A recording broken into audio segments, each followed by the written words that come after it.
Hi, good afternoon. My name is Jana Vasquez, and today for my informative speech, I'm going to be doing the topic of ICE agents and everything that they say that they stand for and everything that they do behind closed doors that we are starting to realize and see because of news coverage and news media, especially now these past few months in 2019. So let me go ahead and get started with my points. So for the first point I want to bring across, which I don't know if it's going to be controversial or not, but I personally don't think anybody is illegal on stolen land. We can't decide who can come in and who can't when this is really not our land in the first place. And the way that ICE agents deal with things and treat people is very unethical in my opinion, and it could be handled way better. I do not stand with ICE at all or anything that they believe in or stand for, because I just don't think it's ethical at all. And being that I am Mexican, I stand with immigrants. Like they're just trying to get a better life, and who are we to say where that can be or not? So yeah. So according to ICE.gov, their website, there was 267,000 deportations in 2019. There is not a real record yet of how many deportations there has been in 2020, but that was the most current one that there was, and it was 267 deportations in 2019. However, in those deportations, though it might not seem like a lot for it to be in just 1 year, there was a lot of violence involved, a lot of unethical actions being taken place, and I think the way ICE deals with people is just really unethical once again. According to ICE.gov, their webpage, they say that their purpose and their mission for what they do is to protect the Americans with cross-border crime and illegal immigrants from like homeland security, like to have like homeland security and public safety. So that's what they do. They just basically protect Americans from illegal immigrants. And although deportation is lower in the United States now that Trump is president, more than it was when Obama was president, because with Obama it was way higher, like deportation rates.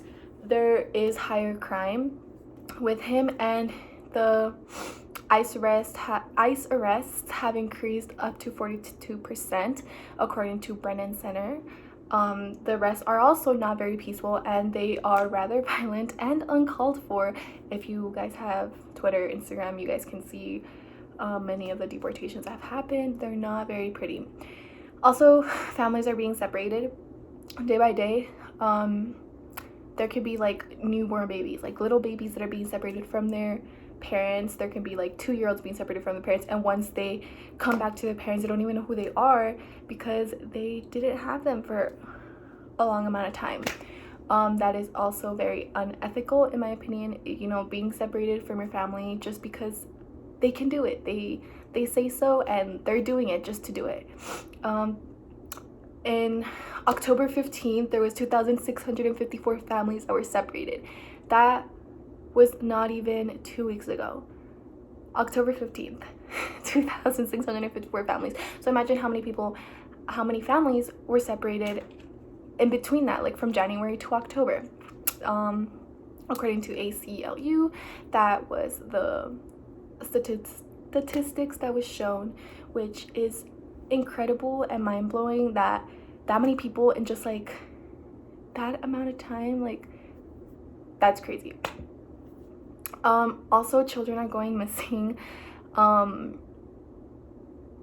It's just they're disappearing, and they don't know where these children are going. They don't have records of where they're going. It's just children are missing. So where are these children going? They're supposed to be under the care of ICE, and they're nowhere to be found.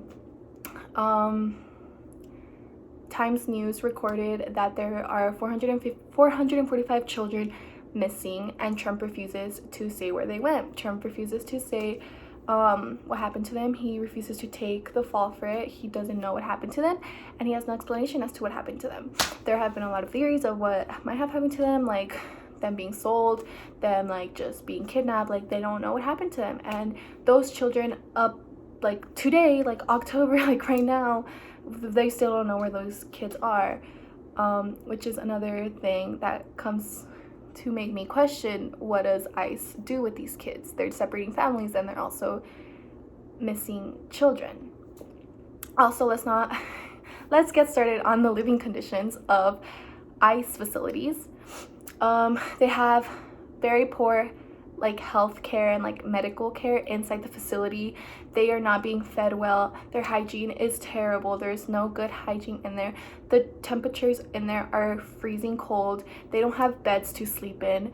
They are in poor, horrible living conditions that people die in there, and ICE agents don't care for it. They don't care if they're dead. They don't care if they die. They don't care about the living conditions. They just don't care. They are literally in cages, separated, and they're sleeping in like basically the floor, like mattresses that they give them. They're not even mattresses, and they're basically living on the floor, sleeping on the floor. They don't let them shower. They're like, they don't have like basic rights and needs. Like at the end of the day, these people are still human, even if they're immigrants or not. They're still human. Like there's no way around it.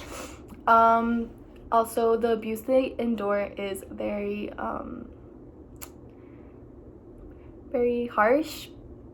According to ProPublica, ICE has also sexually assaulted a lot of women, and they have come forward and talked about it, and ICE agents have actually harassed them and told them that nobody would believe them, because if there was no video evidence, then who would believe immigrant women?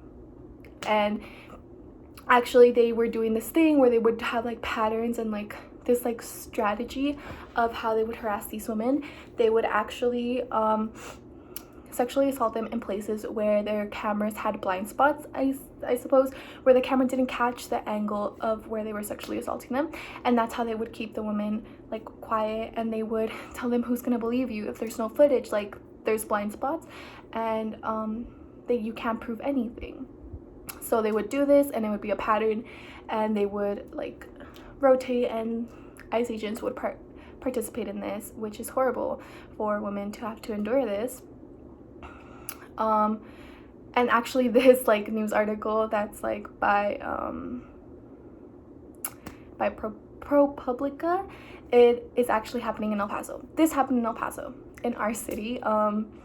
Yeah, ICE agents threaten women. They harass them in blind spots, and then told them that nobody would believe them. If it's happening in El Paso, there's no way that you can turn a blind eye on this and just pretend that it's not happening just because it's not happening to you. It's a very much controversial topic, which I personally don't think it should be, because it's human rights. It's basic human rights. It doesn't matter if they're illegal. They should still have good like a good facility to sleep in. They should still have hygiene. They should still be treated as human beings. But that's not what they're doing. They should not have to endure sexual assault from ICE officers. They should not be separated from their families. Children shouldn't go missing just because they're legal. Like they're still human at the end of the day. And I think just because it's not happening to you doesn't mean that you should turn a blind eye on this, because it's still very much real. And especially since El Paso is like it's like border of Juarez. Like we're such a Hispanic type of community, and it's a very close-knit community, and there's culture all around. We can't turn a blind eye on things like this, because those are our people, and our people are being abused. They're being like taken advantage of, and we should not stand for it. We should fight for it and literally abolish ICE. Like it's not like, this shouldn't be what ICE stands for. If they want to protect America, they shouldn't be, you know, like hurting like other humans. That's just not how it should work. I as a Mexican, you know, my culture, like I'm like super like into like my Hispanic roots and like my Mexican culture, I guess. I don't stand with ICE, and I think it should be abolished. and it would be like foolish of me to turn a blind eye on this. And just researching more about it kind of got me really heated, because it's like, I mean, I knew that these things were happening, but like just like reading more into detail of like the things that were happening, it's just crazy to me how another person could do this. And then just reading about like that thing happening in El Paso about ICE agents like harassing like people, like women, and it's happening in El Paso. It's like an ICE facility in El Paso. That's just crazy to me, because you just never think that that type of thing would happen in El Paso. I would think that it would be different here because of how much culture we have with like Mexicans and like Hispanics and, you know, all of that. But it's happening here and it's very real. But yeah, those are all the facts, I guess, the small little overview I can give you about ICE and what they're doing.